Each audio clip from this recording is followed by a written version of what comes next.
오늘 이제 요한계시록 9장 13절에서부터 21절에 있는 말씀, 이 말씀 의지해서 여섯째 나팔의 비밀, 여섯째 나팔의 비밀이라는 말씀의 제목으로 계시록의 말씀들을 상고해 보도록 하겠습니다. 몇 번째 나팔의 비밀이라고요? 여섯째 나팔의 비밀. 여섯째 나팔. 많이 왔어요? 많이 왔습니다. 지난주에는 다섯 번째 나팔의 비밀에 대해서 살펴봤고, 오늘은 이제 여섯 번째 나팔의 비밀인데, 그래서 나형상으로는 이제 두 개로 나눌 수가 있겠네요. 15절까지는 네 천사가 석방된 것에 대해서 하나님께서 예비하신, 심판하시려고 예비하신 그 네 천사가 석방이 돼서 전쟁을 위해서 석방이 된 거고, 그리고 16절에서부터 21절까지는 또 마병대 재앙이 일어나게 됐어요. 마병대 재앙. 내용상 이렇게 두 개로 나눌 수가 있겠습니다. 첫 번째 네 줄 와가지고 네 천사가 석방이 됐는데, 13절 먼저 한번 읽어보시겠어요? 13절. 여섯째 천사가 나팔을 불매 내가 들으니 하나님 앞 금단 네 뿔에서 한 음성이 나서. 예, 하나님 앞 금제단, 금단이라고 되어 있는데, 여기는 누가 있었냐면 특별히 6장 9절에서 보게 되면 예수 그리스도를 증거하다가 일찍 죽임을 당한 사람들, 순교자들이 그 제단민에 있었어요. 그랬지요? 예, 벌써 까막까막하신가요? 6장 9절 한번 보세요. 6장 9절.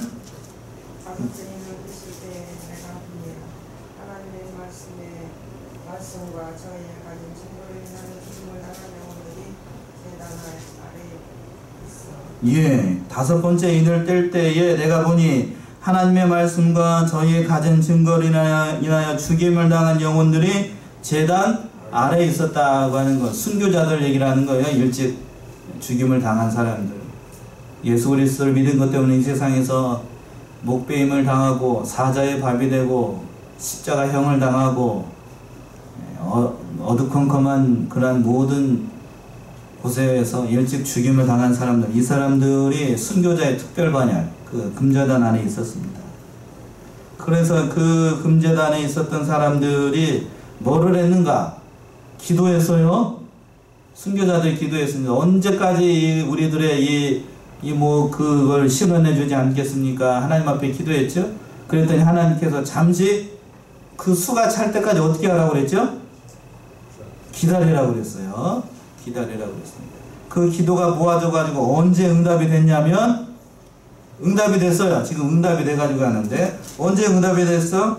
8장 5절에서 응답이 됐지요. 우리 이 연결이 되어 있는 거라 이걸 보셔야 돼요. 8장 5절 한번 보셔요. 천사가 향로를 가지고 단 위에 불을 담아다가 땅의 소돔에 뇌성과 음성과 번개와 지진이 나더라. 예, 그 김제단 위에 그 향로를 가지고 와가지고 거기에다 제단에다가 딱 부으니까 그 부은 건 뭐라고 그랬냐면, 그 순교자들이 기도하고 여러분들이 이 세상에서 하나님 앞에 올려드린 그 기도가 거기에 담겨가지고 와가지고 샥 부으니까 어떻게 일어나냐. 8장 5절에 있는 것처럼 뭐가 일어났어요? 뇌성이 일어나고 땅의 소돔이 뇌성과 음성과 번개와 지진이 일어났어요. 이거는 뭘 상징을 하냐면 하나님의 임재를 상징을 해요.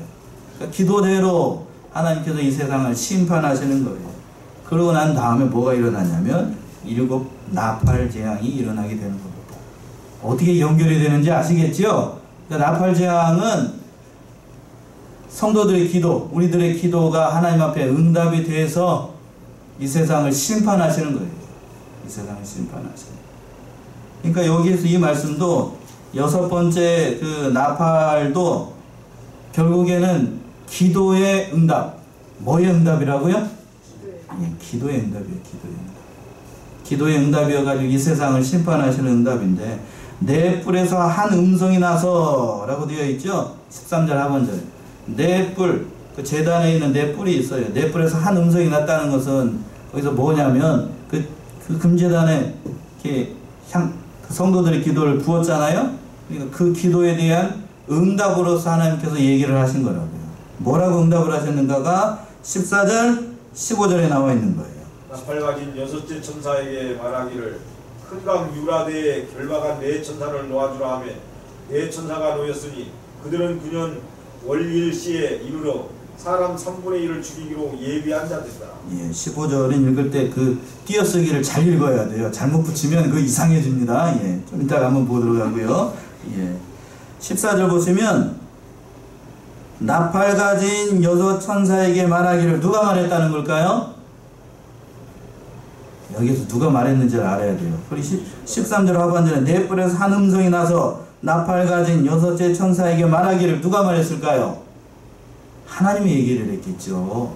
하나님이 성도들의 그 기도를 듣고 하나님이 얘기를 한 거 뭐라고 얘기를 하냐면 너 가가지고 여섯 천사에게 면해가지고 여섯 번째 천사에게 말하기를 나팔 가진 여섯 천사에게 말하기 뭐라고 그랬냐면 유브라데 강에 결박한 4명의 천사들을 이제 풀어놓으라고요. 왜 풀어놓으라고 그랬을까요? 원래 그 밑에 있는데 뭘 읽었다냐? 사람 3분의 1을 죽이기로 예비한 자들이니까 이 얘들 풀어놓으면 뭔 일 하겠어 이제. 사람의 3분의 1을 죽여요. 죽이기를 위해서 결박했었는데 그 결박한 4명의 천사들 때 풀어놓으면 그 천사들이 가서 하나님의 명령에 따라서 사람 3분의 1을 죽이는 일을 하는 겁니다. 잔인하지 않느냐? 잔인한 게 아니에요. 이건 잔인한 세상을 심판하는 일이니까요. 그래서 우리가 여기서 유념을 해야 될 것은 이러한 5번째 그 나팔재앙도 마찬가지고 6번째 나팔재앙도 마찬가지고 뒤에 이제 한참 뒤에 11장 15절에서 나오게 되는데 7번째 나팔재앙도 우리하고는 해당 사항이 있는 거다 없는 거다? 자신있게 얘기하셔요. 해당 사항이 있는 거다 없는 거다? 없는 거예요. 없는 재앙을 얘기해요. 믿지 않는 사람들에게 해당되는 재앙입니다.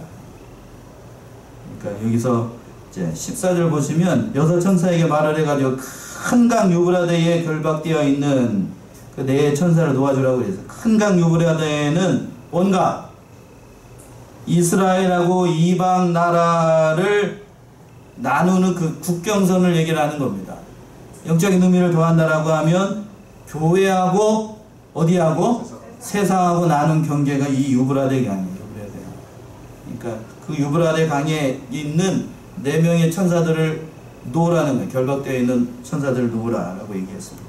그러니까 4명의 천사들이 저기 놓여가지고 하나님께서 예비해 놓으셨어요. 예비해 놓으셨어요. 그리고 막대기죠. 일종의 하나님께서 세상을 심판하시는 막대기라고 생각하는 게 좋아요. 이 4명의 천사들을 이 신학자들이 좋은 의미로도 해석을 하기도 하고 또는 나쁜 의미로 해석을 하기도 좋은 의미라고 하는 좋은 선사를 얘기를 하는 거고 나쁜 의미는 사람들을 몇 분의 1을 죽이니까요. 3분의 1을 죽이니까 악한 천사들이야 라고 이렇게 보는 사람들도 있는데 제가 봤을 때 그냥 막대기, 심판의 도구, 심판의 도구. 좋지도 않고 나쁘지도 않은. 우리가 다윗 언약에서 그랬어요. 하나님께 말씀에 순종하지 않으면 인생 채찍가 인생 막대기와 사람 막대기와 인생 채찍으로 징계를 한다고 그랬지요. 그러니까 여기가 막대기, 심판하시는 도구라고 생각을 해야 됩니다. 악한 천사다 또는 선한 천사다라고 어느 쪽으로 해석을 하는 것보다는 하나님께서 이 말씀 그대로 15절 하반절에서 그렇게 되어 있지요. 사람 3분의 1을 죽이기로 예비한 그 잘하고 여기까지만 아는 게 좋은 것 같아요. 선한 사람인지 악한 사람인지 이것이 중요한 게 아니고 세상에 있는 사람들을 심판한 심판의 도구로 하나님께서 예비한 자들이 예비한 자들. 그래서 이 천사들이 결박을 풀려가지고 세상에 있는 사람들 3분의 1을 죽입니다.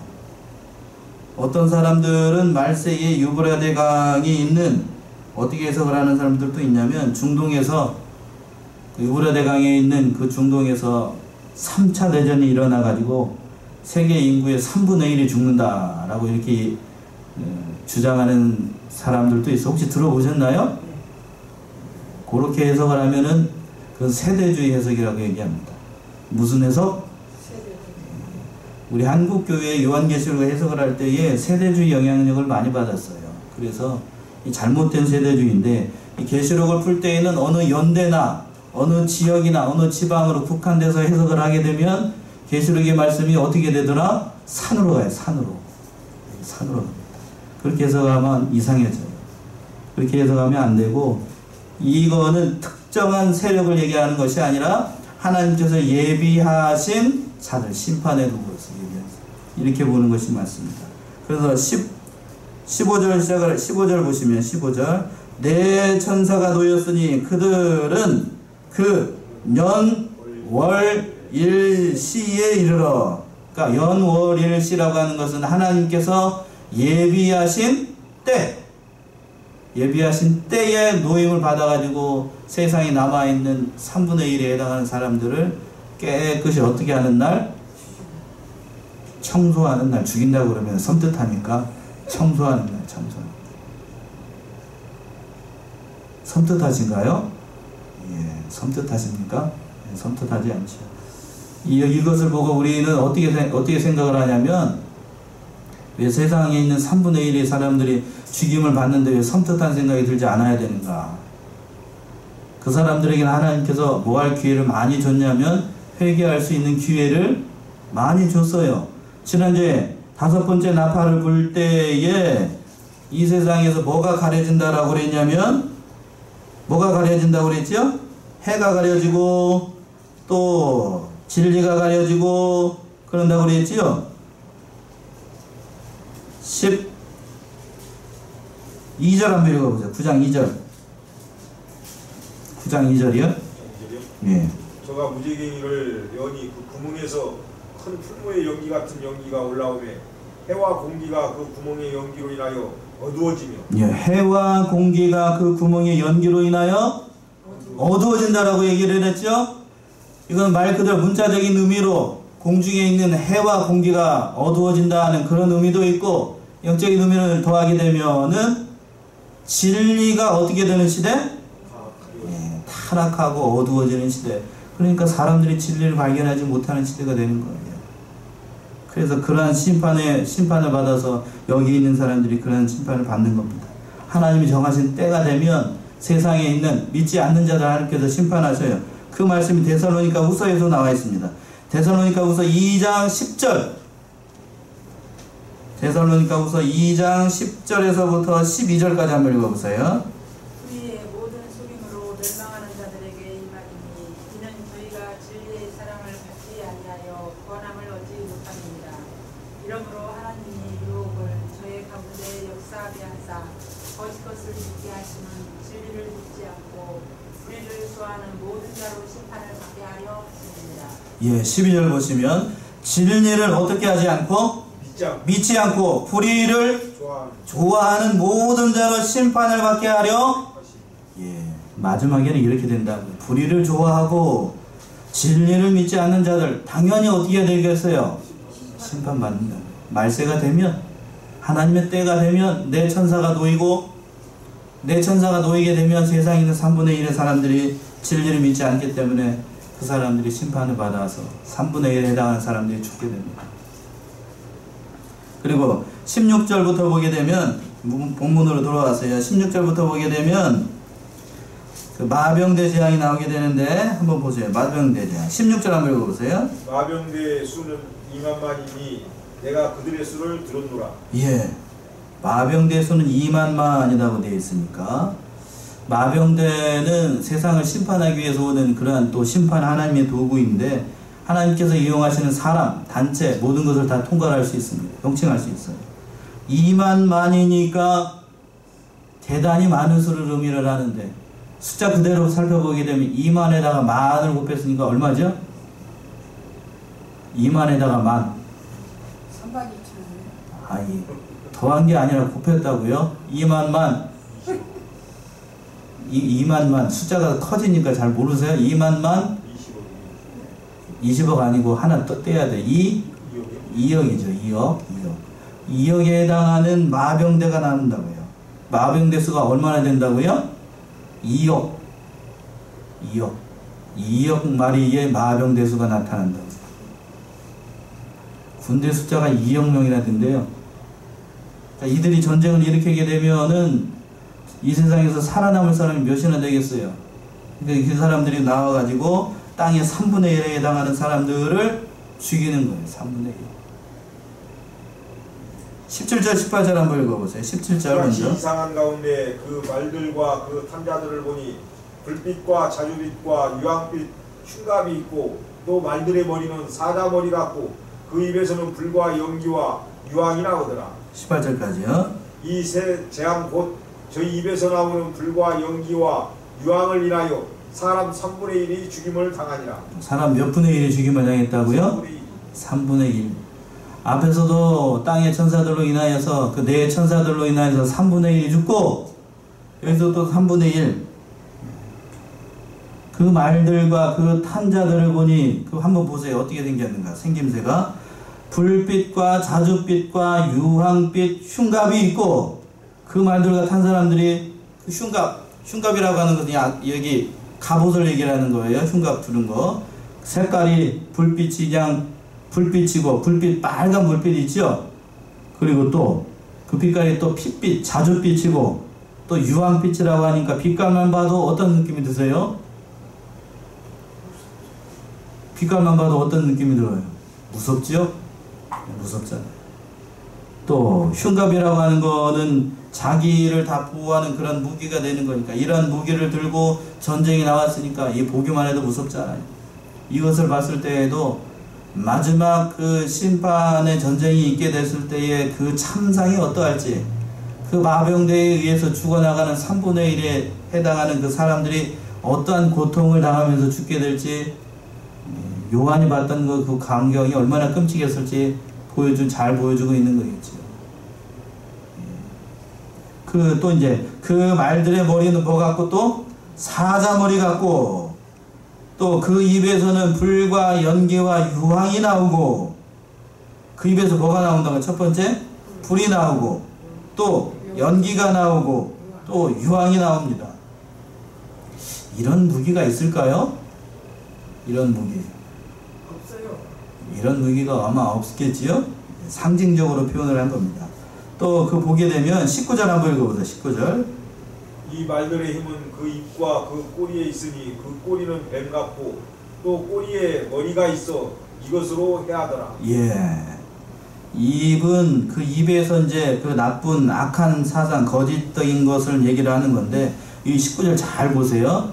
18절 19절 잘 보시면 이 말들의 힘은 그 입과 그 꼬리에 있으니 그 꼬리는 뭐 같고? 뱀 같고 또 꼬리에 뭐가 있어요? 머리가 있어 이것으로 해하더라. 이걸 가지고 제가 고등학교 시절에 요한계시록을 어느 교회에서 들었는데 정읍에 있는 어느 성결교회예요. 이걸 들었는데 이걸 가지고 그 목사님 뭐라고 가르쳤냐면 옆에다가 또 꼬리는 뭐 같고 뱀 같고 또 꼬리에 머리가 있어서 그것을 해야더라 하면서 뭐를 보여줬냐면 어린이들이 좋아하는 거 밑에는 무한궤도가 달려있고 위에서는 이렇게 생겨가지고 머리에서 빵 쏘는 거 뭘 것 같아요? 무기 안에 사람 타고 있고 탱크를 보여주면서 이렇게 이게 아마 탱크를 얘기하는 것이 아닌가 그러고 난 다음에 머릿속에다 그렇게 생각하고 한번 보세요. 19절 이 말들의 힘은 그 입과 그 꼬리에 있으니 그 꼬리는 뱀 같고 또 꼬리에는 머리가 있어 이것으로 비스무리하게 생기기는 했죠. 그런데 그렇게 해석을 하면 된다고요? 안 된다고요? 네, 그렇게 하면 안 된다고요. 그렇게 하면 안 된다. 계시록을 해석을 할 때는 어느 특정 거기에다가 이것을 몰빵 쉽게 얘기하면 이렇게 몰빵해가지고 이거다! 라고 해석을 하면 오류가 나요. 오류가. 그렇게 얘기하면 안 됩니다. 그만큼 여기에서 얘기하고 있는 건 이 마병대가 굉장히 잔인하고 포악하고 사람으로서 능히 감당할 수 없는 그런 재앙이라고 하는 거예요. 그런 재앙. 참으로 이 무서운 재앙입니다. 겉으로 보이는 재앙도 무서운데 그 이 발세가 되게 되면 이 악한 무리들이 눈으로 보이는 그런 악한 힘도 중요하지만 눈에 보이지 않는 것으로 사람들을 미혹하는 경우들이 더 많아요. 어떠한 것들이 있을까요? 눈에 보이지 않는 것. 입으로 말을 통해서 사람을 미혹하는 것.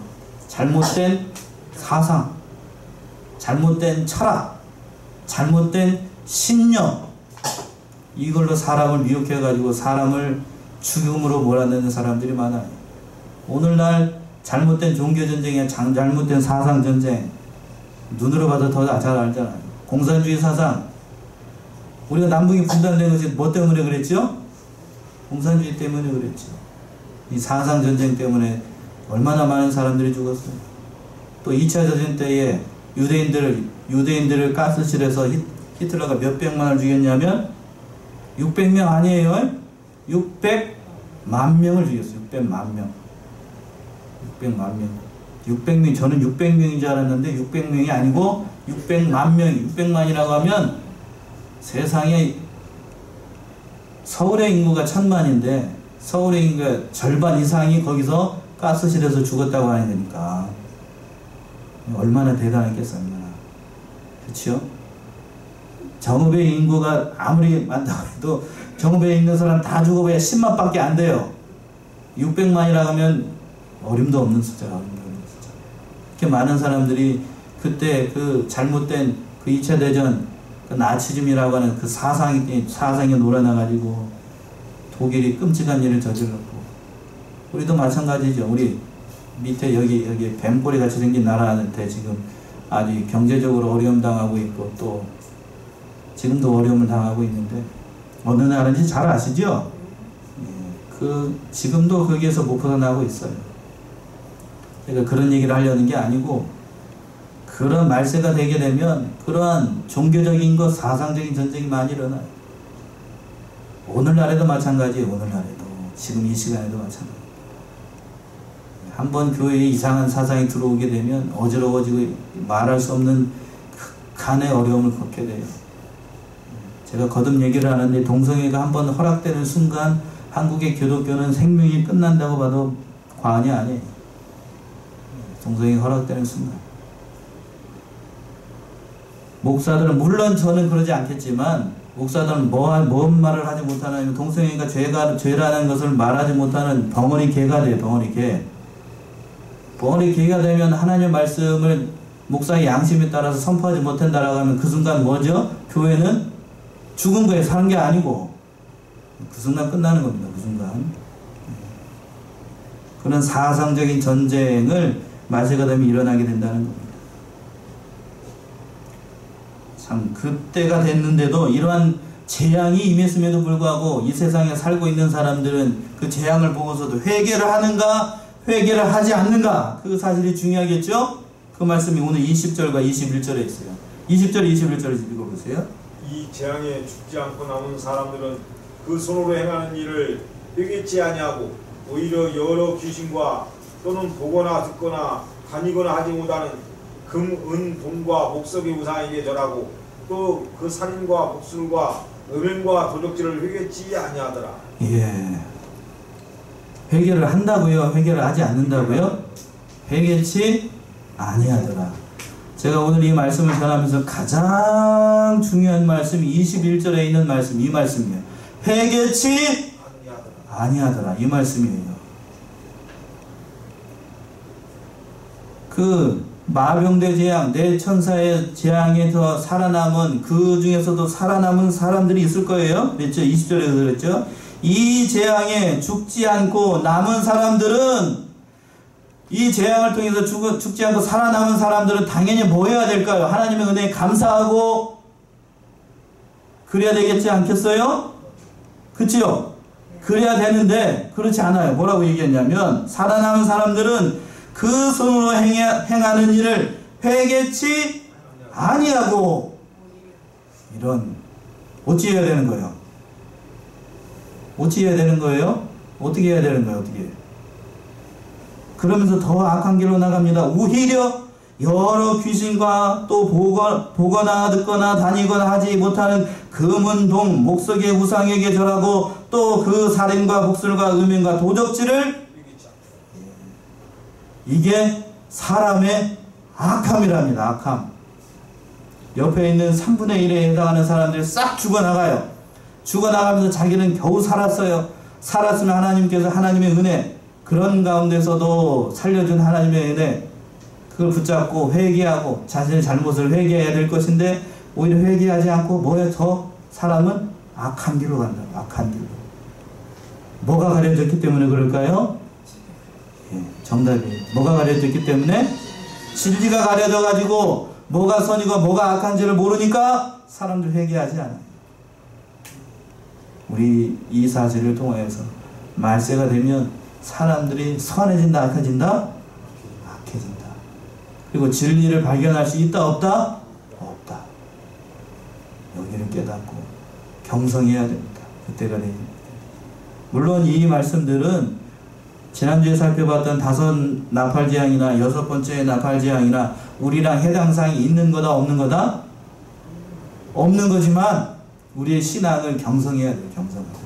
사람은 선하다 악하다? 악하다. 악하다. 그러니까 그런 악한 사람들을 위하여서 우리가 기도 많이 해야 되고 한 사람이라도 어떻게 해야 돼요? 건져내야 돼요. 진리가 흐려지고 말세가 되면 그 사람들이 이런 재앙을 통해서 하나님께 돌아온 사람이 있다 없다? 없어요. 그때가 되면 돌아오지 않아요. 옆에서 사람이 죽어나가고 형제 자매가 죽어나가는데도 회개하지 않아요. 그게 더 큰 죄, 그게 더 큰 재앙이죠. 제가 봤을 때는 그 재앙을 통해서 죽는 사람보다 살아남아가지고 그 처참한 광경을 보면서도 자기의 죄를 붙들고 회개하지 않고 살아남아 있는 것, 이게 더 악한 거 아니에요? 어떤 게 더 악한 거라고 생각하세요? 그렇죠? 이게 더 악한 거예요. 뒤에 가서 보게 되면 7번째 재앙, 그 7번째 나팔 재앙이 있고 난 다음에 또 대접 재앙이 나오거든요. 대접 재앙에서도 그 대접 재앙을 받고 있으면서도 사람들이 회개를 할까요? 회개하지 않을까요? 안 해요. 우리의 기대를 저버리지 않아요. 사람은 그러니까 선하다 악하다? 악하다는 거예요. 말세가 될수록 악하다는 거예요. 그러니까 우리가 이 사실을 깊이 깨닫고 하나님의 말씀을 전해가지고 한 사람이라도 구원하는 저와 여러분들이 다 되셔야 되겠습니다.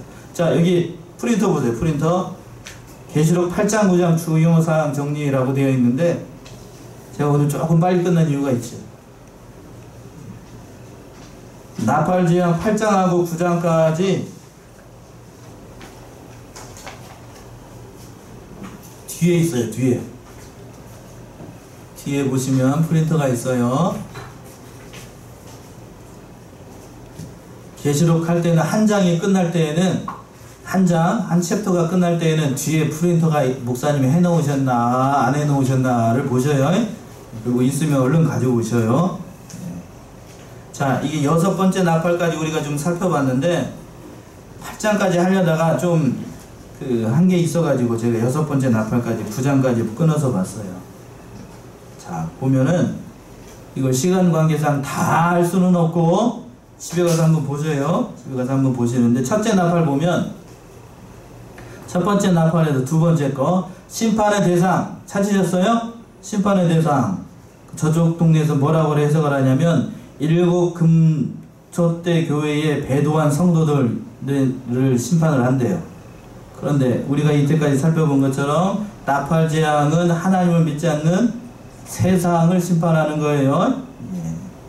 또 두 번째 나팔에서 보게 되면 큰 산은 뭐라고 얘기를 하냐면 그들은 배도한 7 금초대 교회. 이게 무슨 얘기냐면 우리들을 가리키는 거예요. 기성교회를 가리키 옆에다가 좀 배도한 금초대 교회 하니까 잘 못 알아듣는 것 같아서 기성교회라고 쓰죠. 기성교회를 얘기를 하는 거예요. 큰 산은 하나님께서 그러니까 말세가 되면 거기 기성교회들을 심판한다고요. 그런데 성경적인 해석은 뭐라냐면 심판을 받을 큰 세력, 그때 당시에는 바벨론이었고 또 고대에는 바벨론이었고 요한시대 때에는 로마였고 그 심판받은 큰 세상 세력을 얘기를 합니다. 또 세 번째 나팔에서 보게 되면 하늘에서 떨어진 별 뭐라고 그랬냐면 걔들은 뭐라고 하냐면 7 금초대 교회 출신의 당을 지은 육체로서 장막 성도를 우상 숭배와 행음하게 한 장본인. 이게 무슨 얘기냐면 기성교회에 쉽게 얘기하면 목사들을 얘기를 하는 거예요. 타락한 목사들. 걔들이 얘기하는 거예요. 걔들이 우리들 보고 그렇게 얘기를 하는 건다고요. 근데 성경적인 해석 뭐라고 그랬냐. 하늘에서 떨어진 별은 타락한 천사나 혹은 타락한 교육자들을 얘기를 합니다. 예. 그리고 네 번째 나팔에서 네 번째 나팔 지나가고요. 다섯 번째 나팔에서 보게 되면 땅에 떨어진 별, 지난주에 했으니까 조금 새로 좀 기억이 나시겠죠? 땅에 떨어진 별 하게 되면 그들은 뭐라고 해석을 하냐면 저기에 똑같아요. 세 번째 나팔하고 똑같이 일곱 금초대 교회 출신의 배도한 거짓 목사들, 거짓 목자들 얘기를 하는 거고, 또 성경적인 해석은 그런 것이 아니라 땅에 떨어진 별 하게 되면 타락한 천사를, 곧 누구? 사단을 얘기를 한다라고 얘기를 했습니다. 예. 제가 이거 무적행의 열쇠를 하면서 제가 여기서 빵 터졌어요. 세상말로. 무적행의 열쇠. 사단이 무적행의 열쇠를 잠시 받았다고 그랬잖아요. 그래서 그들은 뭐라고 해석을 하냐면 영계의 마귀와 육계의 지옥 사자를 나오게 하고 다 들어가게도 하는 지혜 또는 교리. 야, 대단하지요? 대단하지 않아요? 예, 이렇게 해석을 합니다. 그러나 성경적인 해석은 제한적 권한, 몇 달 동안 해야 한다고 그랬죠?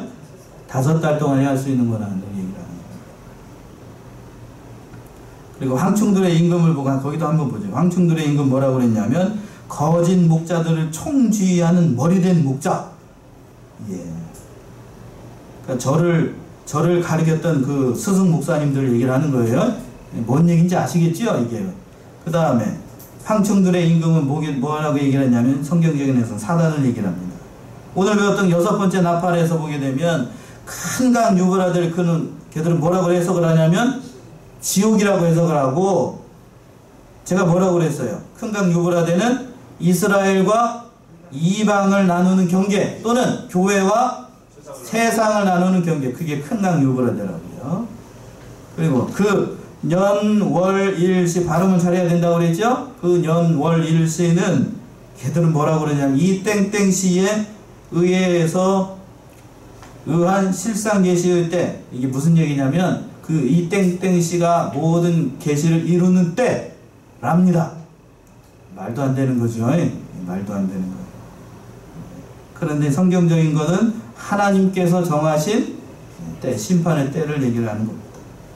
그리고 또 회개하지 않는 자들을 그들은 뭐라고 했냐면 장막 성전의 신도들이라고 얘기합니다. 자기들 얘기를 하는 건지 회개하지 않아도 살아난다는 건지 이건 잘 모르겠어요. 저는. 그러나 여기서 회개하지 않는 자들, 성경적인 거는 세상 사람들을 얘기합니다. 여기서 보세요. 비교를 해보면 얼마나 그 새로운 동네에서 성경을 해석하는 것이 얼마나 말도 안 되고 억지인지를 잘 아시겠지요? 그럼에도 불구하고 넘어가는 사람들이 많다 적다? 많다는 거예요. 비교를 해보니까 좀 뭔 차이가 있는지 아시겠어요? 우리 전도사님들 아시겠어요? 뭔 차이가 있는지? 억지에서, 이게 억지에서. 말도 안 되는 해석들이 넘어가면 안 되겠습니다. 이 사실을 깊이 깨닫고 참 말세가 될수록 이러한 신천지와 같은 교회를 어지럽히는 세력들이 적게 일어난다? 많이 일어난다? 많이 일어난다. 그러면서도 그 사람들은 진리를 발견할 수 있다 없다? 없는 게 다 안타까운 거예요. 없는 게. 그러니까 그 사람들을 어찌하든지 건져내도 이 문이 다 완전히 닫혀지기 전에 우리가 이 사람들을 건져내는 것도 또한 사명입니다. 이 사실을 깊이 깨닫고 기도함으로 모든 어려움들을 이겨나가고 진리를 바로 세워나가는 저와 여러분들이 다 되시기 바랍니다. 기도하겠습니다.